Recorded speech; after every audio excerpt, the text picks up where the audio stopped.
Hello friends, இன்னைக்கு நம்ம பார்க்க போகிறது ஆர்க் வெல்டிங்கோட டைப்ஸை பற்றி பார்க்க போகிறோம். ஏற்கனவே நம்ம போன வீடியோக்களில் வந்து ஆர்க் வெல்டிங்கில் ஆர்க் எப்படி ஜென்ரேட் ஆகுது, அதோட பிரின்சிபல் என்ன அப்படிங்கிறத பார்த்துட்டோம். நீங்கள் அதை பார்க்கலன்னா மேலே இருக்கிற லிங்கை கிளிக் பண்ணி அந்த வீடியோவையும் பார்த்துக்கோங்க. இந்த வீடியோவில் நம்ம பார்க்க போகிறது ஆர்க் வெல்டிங் டைப்ஸ். இந்த ஆர்க் வெல்டிங்கில் இந்த டைப்ஸை எதை பேஸ் பண்ணி பிரிக்கிறாங்க அப்படின்னு சொல்லி பார்த்தீங்கன்னா, ஆர்க் வெல்டிங்கோட டைப்ஸை வந்து நம்ம ஆர்க் வெல்டிங்கில் முக்கியமாக நம்மளுக்கு வந்து எலக்ட்ரிசிட்டி சோர்ஸ் தேவைப்படுது.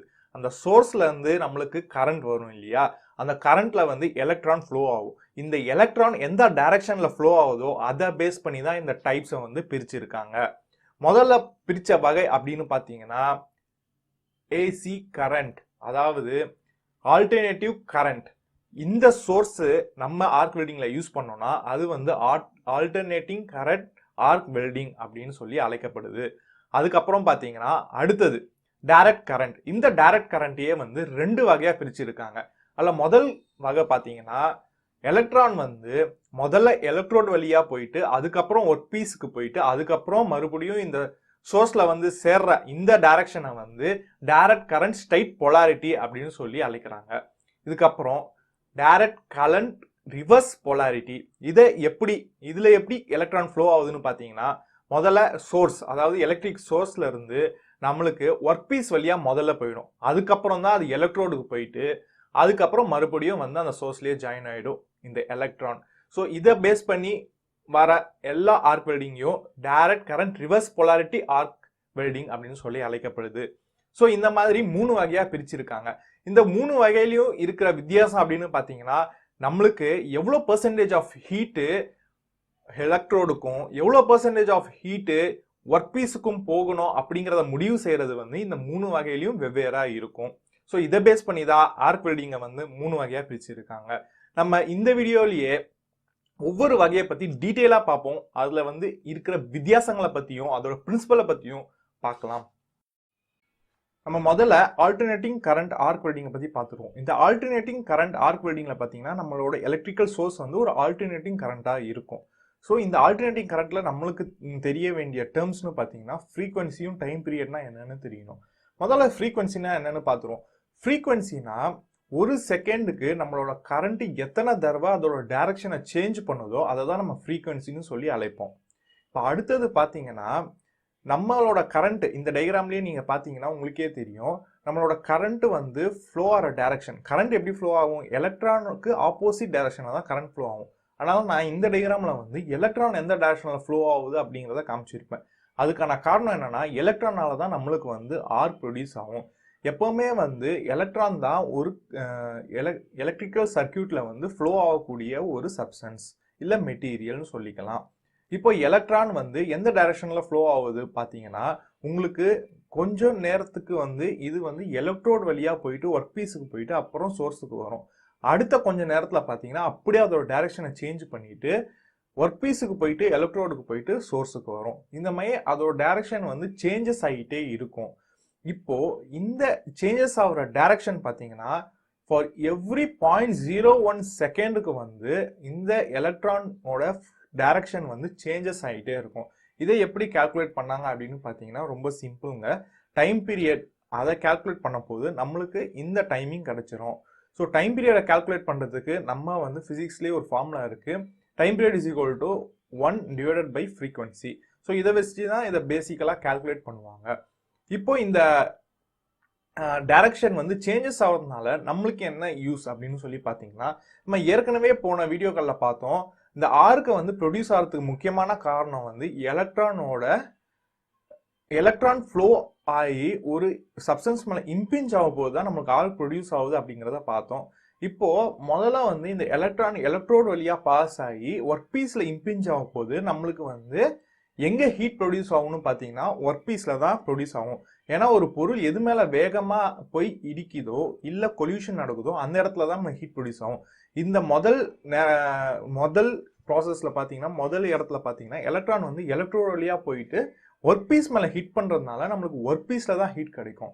இப்போ அடுத்த சைக்கிள், அதாவது எலக்ட்ரான் டைரக்ஷனை சேஞ்ச் ஆகுது இல்லையா, சேஞ்ச் ஆனதுக்கு அப்புறம் அது எந்த டைரக்ஷன்ல ஃப்ளோ ஆகும்னு பார்த்தீங்கன்னா முதல்ல ஒர்க் பீஸ்க்கு போயிட்டு அப்புறமா இந்த எலக்ட்ரான் வந்து போய் எலக்ட்ரோட்ல போய் இம்பிஞ்ச் ஆகும், அதாவது போய் கொல்யூஷன் நடக்குவாங்க. ஸோ கொலிஷன் ஆக போது நம்மளுக்கு வந்து எலக்ட்ரோட்ல வந்து ஹீட் ப்ரொடியூஸ் ஆகும். ஸோ இந்த மாதிரி ஒரு சைக்கிளில் பார்த்தீங்கன்னா நம்மளுக்கு வந்து போத் ஒர்க் பீஸுக்கும் எலக்ட்ரோடுக்கும் வந்து மாறி மாறி நம்மளுக்கு ஹீட்டு வந்து கிடைக்குது. ஸோ ஃப்ரீக்வன்சினா என்னன்னு பார்த்தோம், ஒரு செகண்டுக்கு எத்தனை தடவை இந்த டைரக்ஷன் சேஞ்சஸ் ஆகுது அதுதான் வந்து நம்ம ஃப்ரீக்வன்சின்னு பார்த்தோம். இப்போ 50 ஹெர்ட்ஸ்னா 50 சைக்கிள் அப்படின்னு சொல்லுவோம். ஸோ இந்த 50 சைக்கிள் அப்படிங்கிற போது உங்களுக்கே தெரிஞ்சிருக்கும் இப்போ நம்மளுக்கு வந்து ஹீட் எப்படி டிஸ்ட்ரிபியூட் ஆகுதுன்னு. ஸோ ஹீட்டு வந்து 50% பார்த்தீங்கன்னா எலக்ட்ரோடுக்கும், அடுத்த 50% பார்த்தீங்கன்னா ஒர்க் பீஸுக்கும் ஈக்குவலாக டிஸ்ட்ரிபியூட் ஆகும். இதனால ஆர்க் வெல்டிங் வந்து மோஸ்ட்லி வந்து நார்மல் கேசஸில் வந்து நம்ம யூஸ் பண்ணுற ஒரு வெல்டிங்காக மாறி போச்சு. ஏன்னா ஹீட் வந்து ரெண்டுத்துக்கும் ஈக்குவலாக டிஸ்ட்ரிபியூட் ஆகுறதுனால நம்மளுக்கு வந்து ஈஸியாக நம்ம வெல்டு பண்ணுறதுக்கும் உபயோகமாக இருக்கும். அதே மாதிரி எந்த ஒரு சேஞ்சஸும் இல்லாமல். அடுத்தது பார்த்தீங்கன்னா நம்ம பார்க்க போது direct current straight polarity arc வெல்டிங்கை பற்றி பார்க்க போகிறோம். இந்த direct current straight polarity, direct கரண்ட்னா நம்மளுக்கே தெரியும் எலக்ட்ரானோட டைரக்ஷன் வந்து, அதாவது எலக்ட்ரான் ஃப்ளோ ஆகிற டைரக்ஷன் வந்து சேஞ்சஸே ஆகாது, ஏதோ ஒரு பக்கம் தான் அது வந்து ஃப்ளோ ஆகிட்டே இருக்கும். அதாவது நம்ம ஆர்க் வெல்டிங் ஸ்டார்ட் பண்ணுறதுலேருந்து எண்டிங் வரைக்கும் அதோட டைரக்ஷன் சேஞ்சஸே ஆகாது. ஸோ இந்த ஸ்ட்ரைட் போலாரிட்டினா என்னன்னு பார்ப்போம்.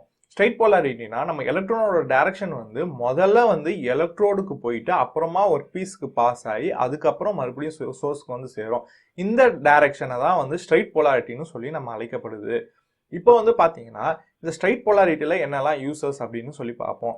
நம்மளுக்கு வந்து ஆர்க் ப்ரொடியூஸ் ஆகிறதுக்கு காரணம் வந்து எலக்ட்ரான் வந்து போய் இம்பிஞ்ச் ஆகணும். எந்த இடத்துல போய் இம்பிஞ்ச் ஆகுதோ அந்த இடத்துல தான் நம்மளுக்கு ஹீட்டு கிடைக்கும். அங்கே தான் வந்து நம்மளுக்கு more amount of heat generate ஆகும் கம்பேர்டு டு எலக்ட்ரோடு. ஸோ இந்த இடத்துல பார்த்தீங்கன்னா அது இம்பிஞ்ச் ஆகிற இடம்னு பார்த்தீங்கன்னா ஒர்க் பீஸில் தான் போய் இம்பிஞ்ச் ஆகுது. ஏன்னா அது முதல்ல வந்து எலக்ட்ரோடு வழியாக பாஸ் ஆகிட்டு அந்த எலக்ட்ரோடுக்கும் ஒர்க் பீஸுக்கும் நடுவில் வந்து ஒரு ஏர் கேப் இருக்குது. அந்த ஏர் கேப்பை கடக்கிறதுக்கு அது ஹை வோல்டேஜ் டெவலப் பண்ணிட்டு ஒரு கைனட்டிக் எனர்ஜியை டெவலப் பண்ணிட்டு போய் கொலிஷன் நடக்க போது நம்மளுக்கு ஒர்க் பீஸில் தான் போய் இம்பிஞ்ச் ஆகும். அப்போ ஒர்க் பீஸில் தான் நம்மளுக்கு அதிகமான ஹீட்டு கிடைக்குது. ஸோ இந்த மாதிரி அதிகமான ஒர்க் பீஸில் அதிகமான ஹீட் கிடைக்க போது ஒர்க் பீஸ் தான் நிறைய மெல்ட் ஆகும். அதனால் ஒர்க் பீஸில் தான் நம்மளுக்கு வந்து அதிகமான மெல்டிங் பாயிண்ட் கிடைக்கும், அதிகமான டெம்பரேச்சர் கிடைக்கும். அதனால வந்து ஹை மெல்டிங் பாயிண்ட் உடைய மெட்டீரியல்லாம் வந்து இதை வச்சு நம்மளால மெல்ட் பண்ணி ஜாயின் பண்ணிக்க முடியும். ஸோ இதான் வந்து ஸ்ட்ரைட் போலாரிட்டின்னு சொல்லுவாங்க. நீங்கள் இந்த டயக்ராம்ல பார்த்தீங்கன்னா உங்களுக்கே புரியும் இந்த எலக்ட்ரான் ஃப்ளோ எப்படி ஆகுது, அது எப்படி போய் இம்பிஞ்ச் ஆகுது அப்படிங்கிறத. இப்போ நம்ம அடுத்ததாக பார்க்க போது வந்து direct current reverse polarity arc welding. இதில் வந்து பார்த்தீங்கன்னா direct current straight polarity arc வெல்டிங்க்கு ஆப்போசிட் டைரக்ஷன்ல எலக்ட்ரான் ஃப்ளோ ஆகும். அதாவது பார்த்தீங்கன்னா எலக்ட்ரான் முதல்ல ஒர்க் பீஸுக்கு போயிட்டு அப்புறமா தான் எலக்ட்ரோடுக்கு போயிட்டு அதுக்கப்புறமா தான் நம்மளுக்கு வந்து சோர்ஸுக்கு வந்து சேரும். இந்த டைரக்ஷன் தான் வந்து நம்ம டைரக்ட் கரண்ட் ரிவர்ஸ் போலாரிட்டின்னு சொல்லுவோம். இதனால நம்மளுக்கு என்ன நடக்கும் அப்படின்னு சொல்லி பார்த்தீங்கன்னா ஒர்க் பீஸ்ல இருந்து எலக்ட்ரோடுக்கு போகும்போது எலக்ட்ரான் வந்து எங்க போய் இம்பிஞ்ச் ஆகும், அதாவது எங்க போய் கொல்யூஷன் அதிகமாக நடக்கும் பார்த்தீங்கன்னா எலக்ட்ரோட்ல தான் நடக்கும். ஸோ இந்த மாதிரி எலக்ட்ரோட்ல இம்பிஞ்ச் அதிகமாக நடக்கும் போது அங்கே தான் ஹீட் ஜென்ரேஷன் வந்து அதிகமாகவே இருக்கும். அதனால எலக்ட்ரோட்ல தான் டெம்பரேச்சரும் அதிகமாக இருக்கும். ஸோ எலக்ட்ரோட்ல ஒன்ஸ் டெம்பரேச்சர் அதிகமாக இருக்கும் போது எலக்ட்ரோட் தான் ஃபர்ஸ்ட் மெல்ட் ஆகும், அதிகமாக மெல்ட் ஆகும். எலக்ட்ரோட் அதிகமாக மெல்ட் ஆகிறதுனால நம்மளுக்கு என்ன கிடைக்கும் அப்படின்னு சொல்லி பார்த்தீங்கன்னா எலக்ட்ரோட் வந்து அதிகமாக மெல்ட் ஆகிறதுனால அதாவது வெல்டிங்ல வந்து டெபோசிஷன் ரேட், அதாவது அந்த எலக்ட்ரோட்ல இருக்க ஃபில்லர் மெட்டீரியல் வந்து அதிகமாகவே வந்து இந்த ஒர்க் பீஸ் மேலே டெபாசிட் ஆகும். ஸோ இந்த மாதிரி நிறைய டெபாசிட் ஆகும் போது நம்மளுக்கு வந்து பாண்டிங்கும் ஸ்ட்ராங்காக இருக்கும். அதே அளவுக்கு வந்து பார்த்தீங்கன்னா நம்மளுக்கு வந்து நிறைய மெட்டீரியலை கொடுத்து வெல்டு பண்ண மாதிரி இருக்கும். ஸோ இதில் வந்து பார்த்தீங்கன்னா ஹீட் எங்கே அதிகமாக ஜென்ரேட் ஆகும், ஆப்வியஸ்லி நம்மளுக்கு எலக்ட்ரோடில் தான் ஹீட் அதிகமாக ஜென்ரேட் ஆகும். ஹீட் எங்கே கம்மியாக ஜென்ரேட் ஆகும்னு பார்த்தீங்கன்னா ஒர்க் பீஸில் தான் ஜென்ரேட் ஆகும். இதை தான் வந்து நம்ம வந்து டைரக்ட் கரண்ட் ரிவர்ஸ் போலாரிட்டி அப்படின்னு சொல்லுவாங்க.